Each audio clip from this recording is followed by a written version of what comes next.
for a while. Also, I put a manuscript there, which is an advanced draft of a paper on this mapping class group, if anybody wants to take a look at that. Okay, so without further ado, let's go.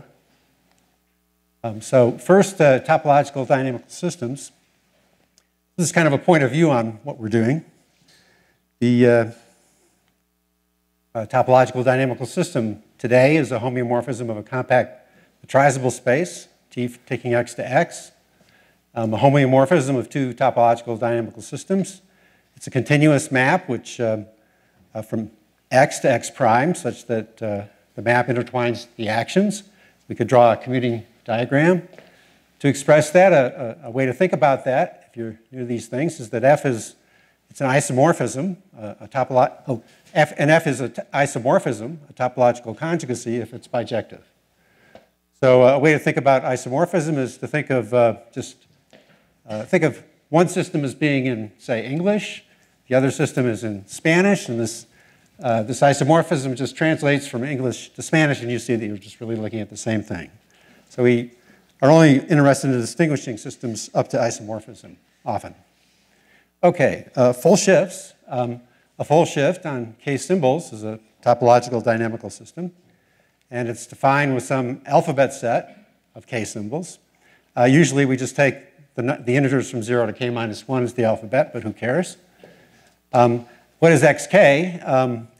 XK we can think of as the set of doubly infinite sequences, where each of these symbols in the sequence is an element of K. You can also think of that as a set of functions from the integers to this alphabet, but this is the concrete way that we think of it for the full shift.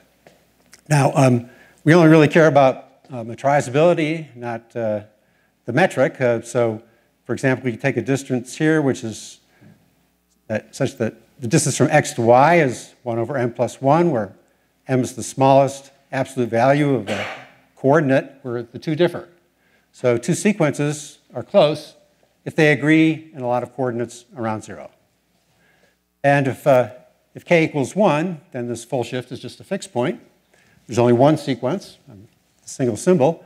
If k is bigger than 1, then this is a Cantor set. Now, where are the dynamics? The dynamics are the shift map. The shift map, sigma, we could call it sigma k if we want to keep in mind that the domain is this full shift, space xk. It just takes x to a sequence which has its symbols shifted 1. So if we think of the integers as just being boxes in which the symbols are sitting, the shift map takes a symbol, it just puts the symbol in the box to the left. Now, a subshift, topological dynamical systems, a subshift of a full shift if it's contained in it, and if the map on it is just the restriction of the shift map. So, and then one can show, as it's been remarked earlier, that this is xt is a subshift of xk, the full shift, if and only if there's some set of words on the alphabet such that x is the set of points in the full shift such that no word from the set w is ever seen in x. So it might be the set of all the sequences on zeros and ones such that you never see 0, 0. If w can be chosen to be finite, which is not always the case, then the subshift is a shift of finite type. And the shifts of finite type are the building blocks for symbolic dynamics, and which is important for dynamical systems and which has other applications as well. Edge shifts. Now, a directed graph, suppose we have a directed graph G, and suppose it has n vertices, name 1 through n. Then the adjacency matrix of G is the n by n matrix, where the ij entry is the number of edges from I to j. Okay, so here's an example up on the blackboard. There's a directed graph. I've labeled each edge with its name. Okay, so there are 4 names. The edge set is the set A, B, C, D. There's the adjacency matrix. There's one edge from the first vertex 1 to the itself. There are 2 edges from the first vertex 1 to 2, etc. Okay, well, so, and you can see that if you have a matrix A, which is a square non-negative integer matrix, you can draw a graph which has that as its adjacency matrix. So now in this edge shift, what are the points? Well, once we have this square matrix A, we draw some graph so that A is its adjacency matrix. We call the edge set E, say. We take all the doubly infinite sequences on this alphabet E, such that at every coordinate, the terminal vertex of xi is the initial vertex of xi plus 1. It corresponds to an itinerary through the graph, infinite in the past, in the future, as described by the way that the edges are traversed. So here's a sample point inside this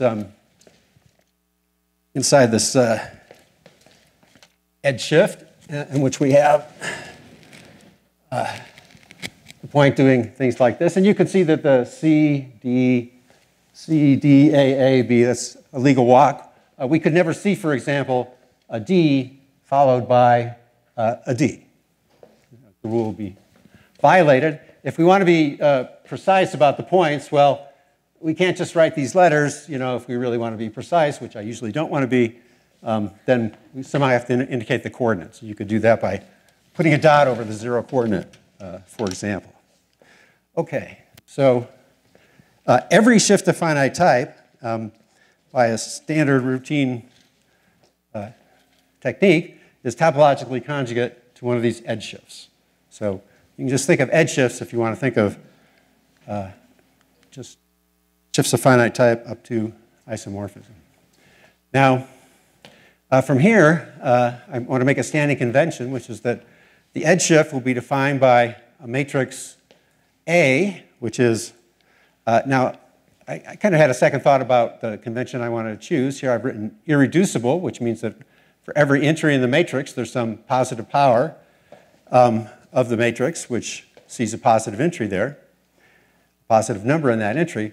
I'd rather assume that, make the standing convention for some reason, that A is primitive, which means that you can take some power of that non-negative matrix, and every entry will be positive. Okay.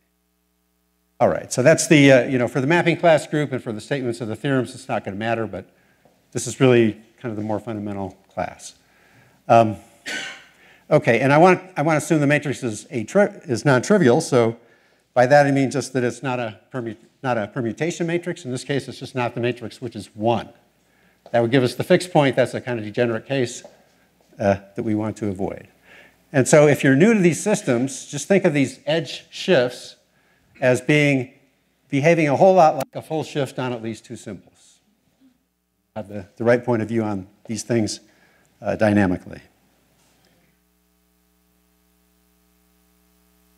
Okay, so block codes.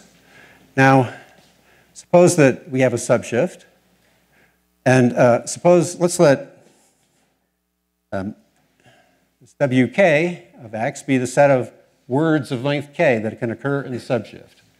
I wrote the words that go from coordinate 1 to coordinate K. We could have taken any K consecutive coordinates. We'd see the same set of words possible there because of the invariance of the set X under the shift. Now, a homomorphism of subshifts is always definable by something called a block code. There are little variations on just exactly how one might define a block code, but here's what it means. One way of saying it, there are integers. I'm going to say A, B with A less than or equal to B, and there's some function from words of length K of X to words of length 0 of Y. In other words, words of length K and X to symbols in the target system, where K is equal to B minus A plus 1, which means that, well, we'll see what it means. The morphism, the homomorphism, is defined as follows. For every coordinate I, well, we want to define, if we have an input at X, we want to see what the output f of X equals Y is. How do we define a doubly infinite sequence Y? We define it by knowing what it is in every coordinate. What will it be in coordinate I? To see what it is in coordinate I, we just look up above it at X in the coordinates from I plus A to I plus B. We see that word of length K, and we apply the rule capital phi to that word to define the word, the output symbol. So for example, we might see something like, suppose we had, there's x, here comes y. I want to see what's happening in this coordinate. I look at these, at this word, I apply the rule, I spit it out. If I want to see what's happening in the next coordinate, now I look at that word, I apply the rule, spit it out, and so on forever. And you can see that I described that rule without making reference to any particular coordinate, right? So it's just, this is what corresponds to the shift invariance. And okay, so it turns out that all homomorphisms of subshifts are defined by block codes. This is called the Curtis-Hedlund-Linden theorem from the initial paper in this topic in the 60s by Hedlund. It's got a, it's very easy to prove. It's more like a very fundamental observation subject. Okay, so we've just finished part one. I won't go as fast through the other parts. Okay, the automorphism group. Okay, so for, if we have a topological dynamical system, the automorphism group, aut-T, is denoted by this aut-T. And what is an automorphism? An automorphism is a homeomorphism from the system to itself, which is an isomorphism. Okay, so it's a homeomorphism from the system to itself, which commutes with T. And if we compose two of those or take an inverse, we have another such thing, so we have a group. And our interest here is going to be the automorphism group of sigma A, where again this A is primitive, corresponding to sigma A being mixing. So the first remark about this group aut-T is that it's countable. Why is it countable? Well, a morphism is given by a block code. There are only countably many block codes.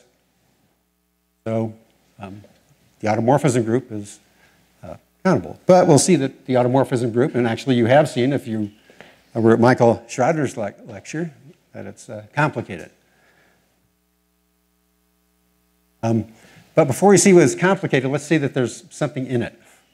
Get an idea about how you could find these automorphisms. Well, a block code is a completely general way of defining one.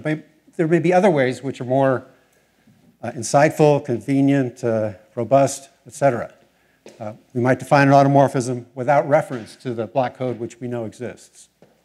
So here's a simple, I'll give you a simple version of a technique called the marker method, which can be used to show that there are many, many automorphisms in complicated ways.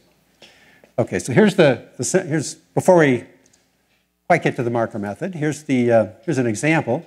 If we have the full shift on three symbols, 0, 1, 2, okay, then we can define a map as follows. Wherever we see 1, 2, the word 1, 2 occurring in a point, we replace it with the word 0, 1. So for example, here's x. Well, there's 1, 2. We put in 0, 1. Keep going. There's 1, 2, 0, 1, etc. Okay, so that's the rule. Well, that's a map. I described it without reference to any particular reference coordinate. It's going to commute with the shift. Well, you could go backwards too. You could send, if you see 0, 1, you could send it back to 1, 2. So it's invertible. Now, you have to be careful with this kind of thing. Suppose instead I'd said replace 0, 0 with 0, 1. Okay? That won't work because that won't give you a well-defined map. If I happen to look at a word 0, 0, what will I put down? Well, if I replace 0, 1 here, I'd be doing that. But if I replaced 0, 1 here, I'd be doing that. So this is not actually giving me a rule, which is giving a well-defined symbol everywhere. So you have to be careful that whatever you do is going to give something well-defined. And you can see that what went wrong here was made possible by the fact that 0, 0, 0 can, this word 0, 0 has proper self-overlaps. Okay? So if there, yes?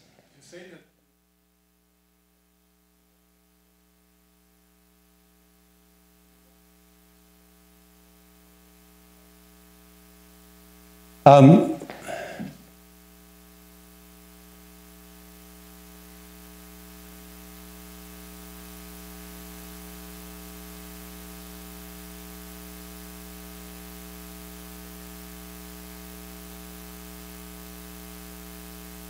0, 1, I think the inverse is well defined, because 0, 1 cannot overlap itself.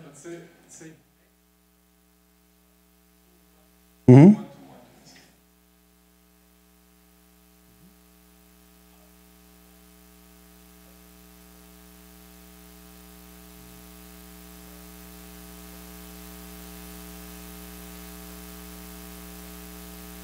Not sure if we should. Oh, my mistake?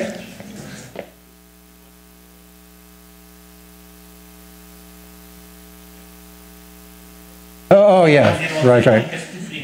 Yeah, right. So you're quite right. It's not injective. That's true. Thank you for correcting me. But let me say what it is. It is a not injective, but it is well defined.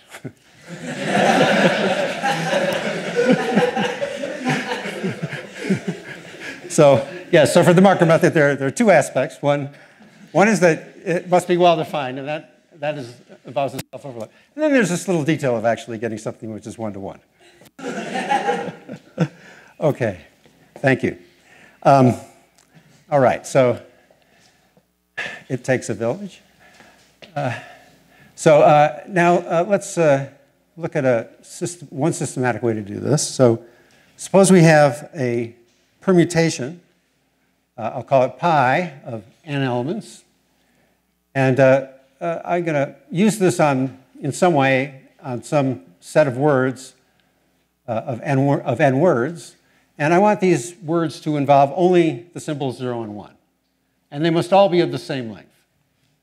Okay, there are lots of possibilities. Okay, and now I'll define something which will be an automorphism of the full 3-shift on symbols 0, 1, and 2 as follows. If I take any of these words in here, and if I see that it immediately follows a 2 in a point, then I replace this W immediately following a 2 with its image under the permutation. Okay? So for example, the word W, and we do this everywhere in the point. So the word W, for example, might be 0, 0, 0, and that would be perhaps by the permutation sent to 0, 1, 0. Okay. Now, throwing in this 2 has the effect that now no word of this form can properly overlap any other word of this form. So we get a well-defined map. And then the fact that I'm using a permutation, of these words, a certain set of words of constant length, tells me that I'll have an element of finite order, which will come back. Okay, so this 2 serves as a marker. Now, let's notice that we've just shown how to very easily embed the symmetric group into the automorphism group of the 3-shift. The symmetric group on n letters for any n. Every finite group is a subgroup of some symmetric group, so we've just embedded every finite group into the automorphism group of the 3-shift. Okay, so that's pretty easy, and right away you have that. But that's a start. You can see that we're doing something pretty simple-minded with a 2. We could look at more complicated words. We could look at sets of words, certain patterns of sets of words. Maybe we could have words overlap, but overlap in such a way that where they overlap, there's not a change. We could take something we know how to do and take a conjugacy and make it look more complicated. We could get an extension theorem, do something on a subsystem and extend it to the whole system. So this little idea here is is just a start, but I hope you can see that maybe you could really do quite a lot. Also, here I started with using this 2 as a marker. Well, suppose instead of doing that, I used a 1 as a marker. And I did the same thing with 1 followed by some word on 0 and 2. Okay? There's no reason why such a thing would have to commute. Okay? And write something down, and you see you got elements of infinite order, and you can start controlling patterns and building up quite a lot. So this is kind of the root of how we can get a lot of automorphisms in the automorphism group. And, so as you heard from Michael, you can get free groups, direct sum of countable many copies of Z, every residually finite countable group, which is a union of finite groups, the fundamental group of any 2 manifold. The last 2 are from Kim and Rausch. The first 2 were a paper long ago of me, Lynn. Pardon me? Yeah. Pardon me? Any compact? Surface. Surface, just the surface. Definitely not claiming it for any manifold. Right, and so, yeah, so they're only, perhaps before this conference finishes, someone in this room will politely explain to me that really after all these years I should know that there are some other obstructions, but I only know of 2 obstructions to embedding a countable group into the automorphism group of such a shift. Well, first of all, it must be residually finite, as you've heard, and we'll see again. Also, every finitely generated subgroup of the group must have a solvable word problem. That's not hard to show, given that you have block codes, and given that you can decide when any given word, given any word, you can decide whether that word occurs in a point in the shift. Okay, so you have those 2 obstructions. What are other ones? And it's a kind of very interesting question right now. Does SL3Z embed into this group, or the discrete Heisenberg group even? Don't know. Using the idea of distortion elements from geometric group theory, Sear, Franks, Kra, and Pettit show a group, this is on the archive, they show a group with logarithmic distortion, which I won't define, such as SLKZ with K at least 3, cannot embed in the automorphism group of sigma A sorry, this should be not sigma A, but the automorphism group of T for any 0 entropy shift T. I don't know if it can embed in sigma A, but it can't embed in something 0 entropy. Okay, very quickly, counting automorphisms. You could look at the number of block codes, which depend on looking at words of length n. I don't care really exactly where it spits out, but looking at words of length n. Now, how many are there, and how many of those are invertible? Well, let's just look at full shifts for simplicity. You might think, well, it's pretty hard to be invertible. Maybe there aren't so many. Kind of depends on what you mean by so many. So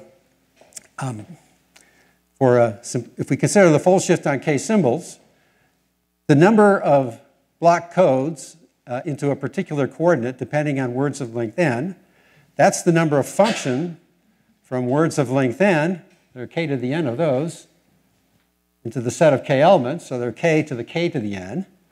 And so if we take a doubly exponential growth rate by looking at limit 1 over n log, we compute log k. Okay, so that's the doubly exponential growth rate. Kim and Rausch proved that if instead you use the invertible block codes, the block codes giving automorphisms, you still get log k. So there are a lot of them. Okay? And a question here is, for a full shift, give a better asymptotic formula for the invertible block codes. I mean, to give the doubly exponential growth rate doesn't seem to be very sharp, but it's the only thing that's been done. And this doubly exponential growth rate is problematic for a couple of reasons. One is it's difficult to do convincing computational experimental experiments on properties of automorphisms, or cellular automata for that matter. because there are just so many of them, you have to get a convincing survey. And then it seems completely impractical to get properties of automorphisms by some argument using induction on the range of a defining block code. This is very non-amenable. Okay, so what can we do? How can we learn something about a complicated group such as the automorphism group? Sigma A, we look to guidance provided by the Bible, right? Looking at the power of the religious right in the United States in the last election, we looked at the Bible. Okay, and by their actions ye shall know them. Okay, how do you learn about a group? You learn. Look at how it can act. Okay. And now basically for this group, if there's a take-home message, there are basically two, and so far only two actions of this group from which we've really been able to learn something.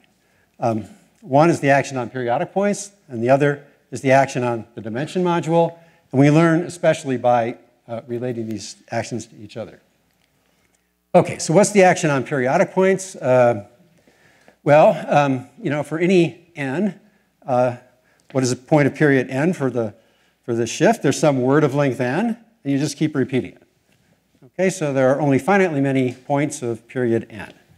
Okay, if you take an automorphism of the shift, it will map points of a given period into points of the same period. It's an isomorphism. And so the set of points of a given fixed period will be an invariant set, and it will be a finite invariant set. That finite invariant set has a finite automorphism group.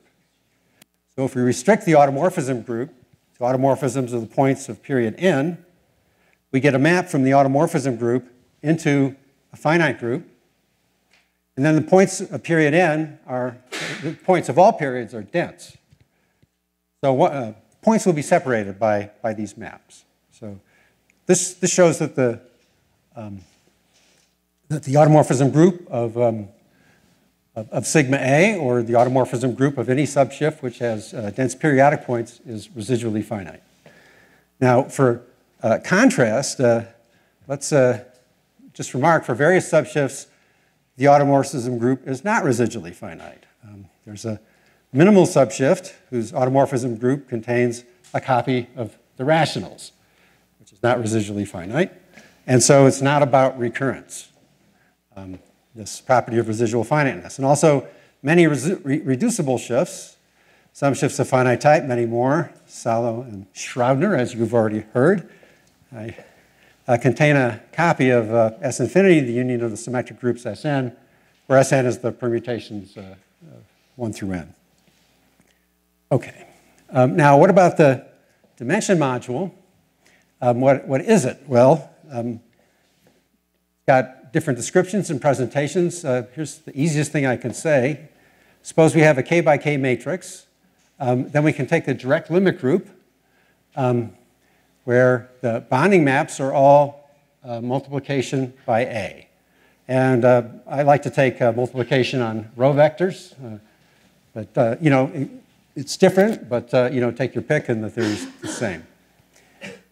Okay, now, A itself induces an automorphism of this direct limit group. And this pair, this group, and this induced automorphism is a presentation of the dimension module of the shift. Okay, so this group, together with this induced automorphism, that's the dimension module. We can make it a real module, not to worry. For example, suppose we have the matrix 2. Now, in that case, this group, direct limit group, is isomorphic as a group to the dyadic rationals. And, what is an isomorphism of the dyadic rationals? It's multiplication by a power of 2, and maybe multiplication by plus or minus 1.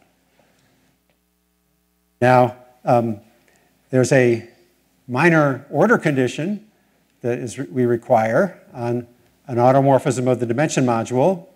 And here, what it means is that multiplication by minus 1 is not allowed. Don't worry about that. Anyway, so we throw that out, and what's left is just multiplication by a power of 2. So this automorphism group of the dimension module is isomorphic to Z. Some other examples, we could get, say, Z adjoin 1, 6, direct sum Z cubed, Z squared, direct sum SL3Z. Lots of other things. Just because of time, I won't be able to say more, but these groups can be understood very, very concretely. And so you should think of this as algebraic invariants that you can understand. Usually, but not always, the automorphism group of the dimension module is finitely generated. Now, what's the dimension representation? Okay, well, fact, an element of the automorphism group of the shift of finite type induces an automorphism of this dimension module. U induces U hat. How? There are a couple equivalent ways. No time to tell you, but it does. Okay. And this induced automorphism gives us a group homomorphism from the automorphism group of the shift to the automorphism group of the dimension module. Okay, so if you have an automorphism of the 2 shift, this is going to give a map into Z. Okay, and this homomorphism, which describes the action of aught sigma A on aught dimension modules, is called the dimension representation. Okay, so again, think of this as just some nice algebraic functor, which we can attach to the automorphism group. Now let's let aught 0 of sigma A denote the kernel of this dimension representation. It's called the group of inert automorphisms. So this is the large, complicated part of the automorphism group. This is where we build up all those marker automorphisms. And we know a great deal about how this group can act on finite subsystems or in fact, any proper subsystem of the shift. So think of the group as basically you have this algebraic thing, and then you have the kernel, and that's where the mystery is. Okay, so I want to, since we know so little, I want to show you we at least know something that's pretty non-trivial and amazing, involved a lot of people. So let's consider a couple of homomorphisms that we can get from the periodic point actions. So let's consider n. So we're going to look at points of least period n. They have shift orbits of size n. Now, and how does an automorphism of the shift act on the points of period n? Well, Michael mentioned this in his lecture, but I'll say it again. Let's be concrete. We take, if there are k orbits of size n, from each one we pick a representative. Now, what does an automorphism do on these representatives? It takes a representative, it sends it into some other orbit. So it sends it to, or maybe itself, its own orbit. So it sends it to a power of the shift applied to a representative. Okay? Where J is obtained by a permutation of I corresponding to the orbit's permutation. So we have some homomorphisms from this. First, we can take the sign of that permutation. The sign is 0 if it's even, and it's 1 if it's odd. Second, we can compute what we call the gyration number. And for that, we just add up these shifts. One way to describe this. Add up these shifts, modulo n, modulo the orbit length. You have to check it's a homomorphism. It is a homomorphism. It's well defined. And these are the only, in general, only abelian, only homomorphisms into abelian groups that you can get from automorphisms of this type. Okay, so there we have sign, we have gyration. Now we have SGCC, where SGCC stands for sign gyration compatibility condition. And this came from a paper of me and Krieger, and this has a certain Germanic quality to it. Just put those words together and they do the job. Okay, and so now we're going to define this as a homomorphism from the automorphism group of the shift to Z mod n. What is it? Well, it's going to be the gyration homomorphism plus something else. What's the something else? Well, we're going to add up a bunch of signs, a bunch of zeros and ones, okay? and we're going to multiply by n over 2. Okay? So if we have an even number of signs here, which are 1, then we'll get 2 times n over 2. But this will vanish. Otherwise, we'll get n over 2. The sum is over integers k at least once, such that 2 to the k divides n. What does that mean? It's easiest to just give you an example, and then you'll see. Okay, so this SGCC, I have trouble myself, SGCC is just the gyration number if n is odd. Okay, n's not divisible by 2. Okay, what if n is even? Well, for example, SGCC, if n is 24, it's going to be the gyration, plus the sine at 12, plus the sine at 6, plus the sine at 3. Okay, we can't divide by powers of 2 anymore, so we're done. Add those signs up and multiply by 6. 12, sorry. I fixed that. Oh, well. Maybe there will be other things that get compiled. Anyway, yeah, so that should be 12. 6 should be 12. Okay, so, and for any automorphism of the shift, this SGCCN, it's either the gyration or it's the gyration plus n over 2.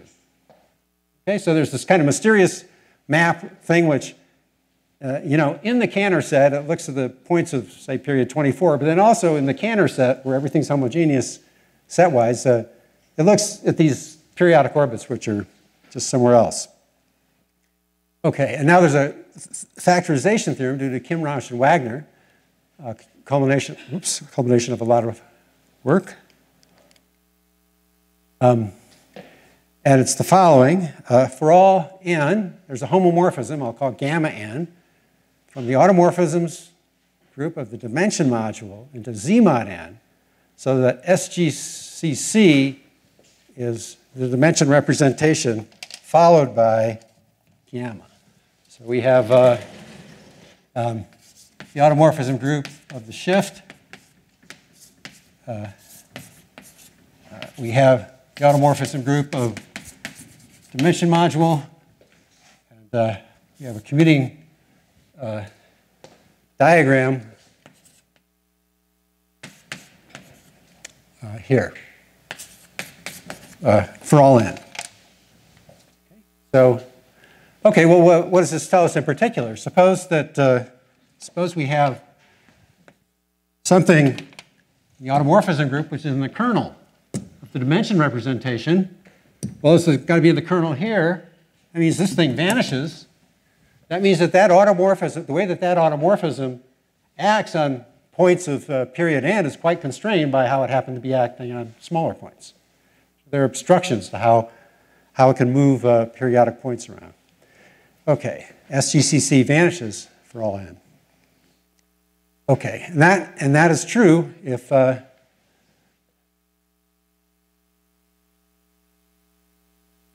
that's true for all u in the kernel of the dimension representation. Okay, so and it turns out kind of remarkably that this obstruction is basically the only obstruction to extending automorphisms of subsystems, automorphisms of elements of the kernel dimension representation. So we know how that kernel acts altogether. And that's a lot of work, which was a whole other story. Okay, we know more. We can show for some shifts of finite type, the kernel of the dimension representation is not generated by elements of finite order. The obstructions we can demonstrate are all finite index, and often we can't demonstrate any. Okay, so anyway, so this mastery of actions on subsystems is generally not good enough for global questions, and here's an example. Suppose we have, for all n, for an automorphism, that it permutes the orbits of size n by an even permutation. Must it be in the commutator? You can approximate its actions on periodic orbits up to any finite level, but that doesn't answer the question. Isomorphism of a couple of automorphism group. Well, for all we know, there's such an isomorphism if and only if the one is isomorphic to the other shift or its inverse. And there's only one tool known to give examples of a couple of automorphisms groups which are not isomorphic. It's this theorem of Ryan that the center of the automorphism group of the shift is the powers of the shift. So for example, the 2 shift has no square root. The 4 shift has a square root. So in one automorphism group, there's a generator of the center which has a square root. The other group, there's a generator of the center which does not. So those 2 groups can't be isomorphic. And just crude variations on that are all we can do. We don't really touch the problem. Of course, very familiar to this audience is a way of going at this is to say, well, suppose we have a group isomorphism from the kernel dimension representation of one shift to the other.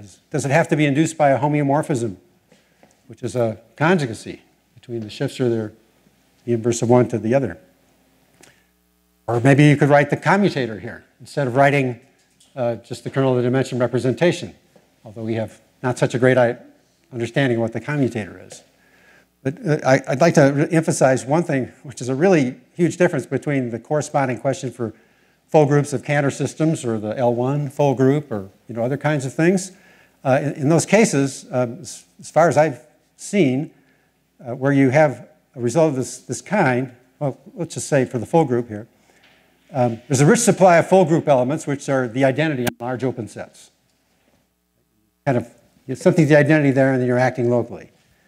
But here, points with dense orbits are dense. So if a conjugacy is the identity on one such point, it's the identity everywhere. If it's the identity, if you have something which is the identity on a non-empty open set, it's the identity. It commutes with a shift. Okay, so the automorphism group is different that way. So I suspect that the answer might be the same, but something different has to happen for the methods. Any ideas?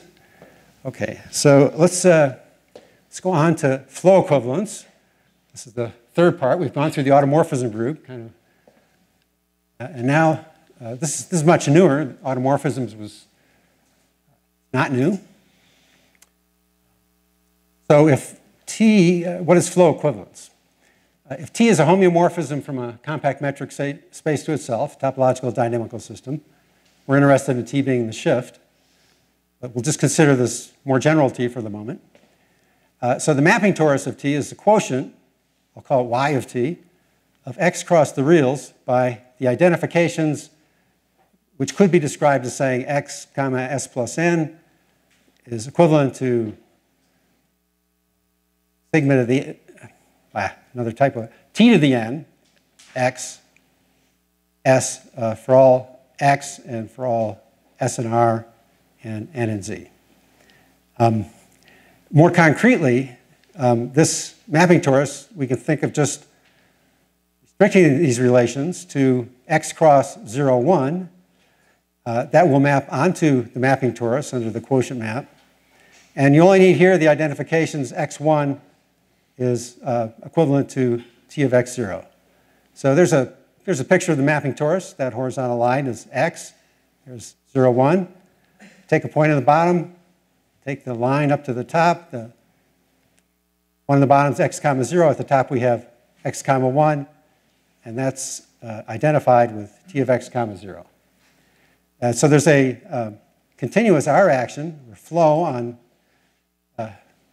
X cross R. It pushes down to the mapping torus, where the time T map is just to add T in the real coordinate. This pushes down to a flow on the mapping torus, called the suspension flow. And you can just visualize it here. You just flow up to the top, and then you're already on the bottom, and you just keep flowing up. That's the suspension flow. Now, two homeomorphisms are flow equivalent if there's a homeomorphism between their mapping tori, mapping flow orbits to flow orbits, and preserving the direction of the flow. Okay? Might not be a conjugacy of the real flows, but it's this. There's a long history to the study of flow equivalence, which I'll skip, going back to trying to understand solutions to differential equations by looking at cross-sections, but we'll just go on. Let's let F of T be the group of self-flow equivalences of T. And we'll let F0 be the subgroup of those isotopic to the identity in this group. Okay, so we define the mapping class group of this homeomorphism to be the group, well, F of t mod F naught of t. Okay, so this should be resonant to those of you who look at mapping class groups. Many of you know so much more than I.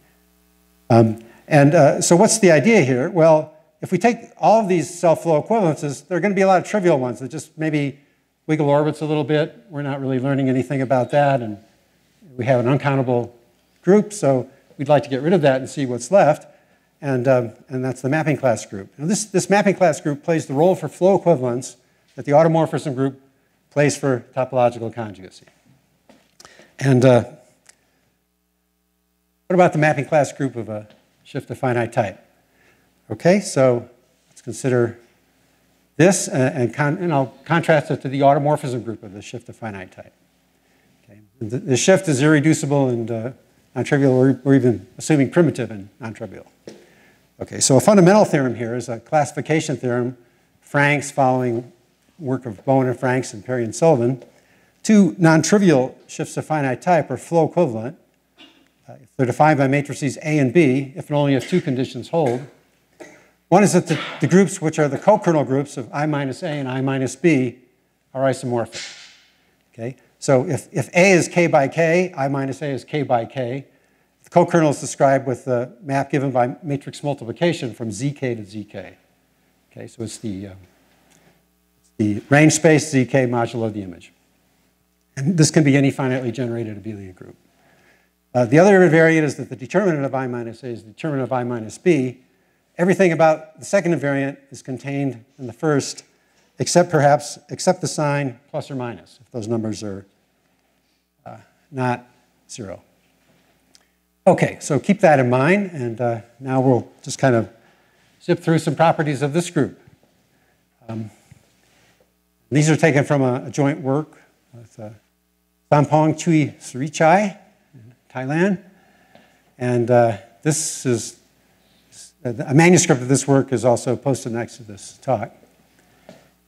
So first, let's recall that every automorphism of a subshift can be defined by a block code.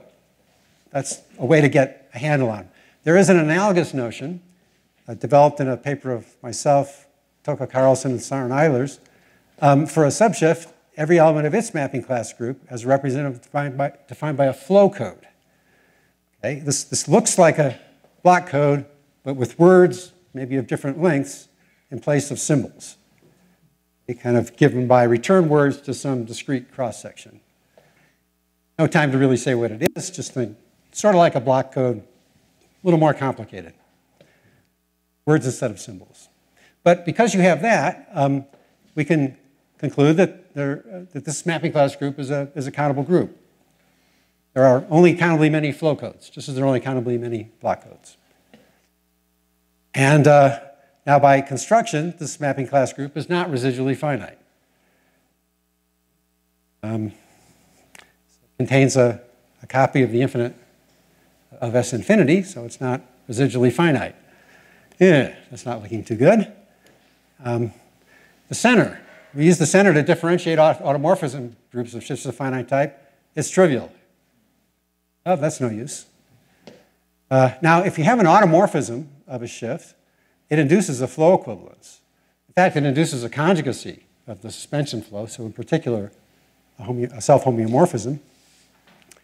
And so the corresponding map from the automorphism group into the mapping class group, it has a kernel, in this case, which is equal to just the powers of the shift. But that's pretty nice. I turned it off.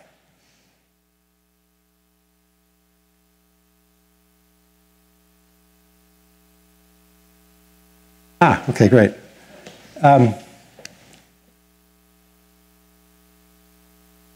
Let's move forward a little. Okay, so it's the powers of the shift. This is where we were. And now if sigma B is flow equivalent to sigma A, okay, then we have this homeomorphism of the mapping tori. which induces an isomorphism of the mapping class groups. So remember, mapping class group of sigma b contain sigma b mod powers of the shift. Well, that now embeds in the mapping class group of sigma a. Okay? Well, this aught sigma b mod sigma b, that's almost all of aught sigma b. So this mapping class group, not only does it have almost all of aught sigma a in it, it's got all those other automorphism groups of all those other shifts, and in many different ways given by these different flow equivalences. So this group is really, really complicated. It's got all these things going on.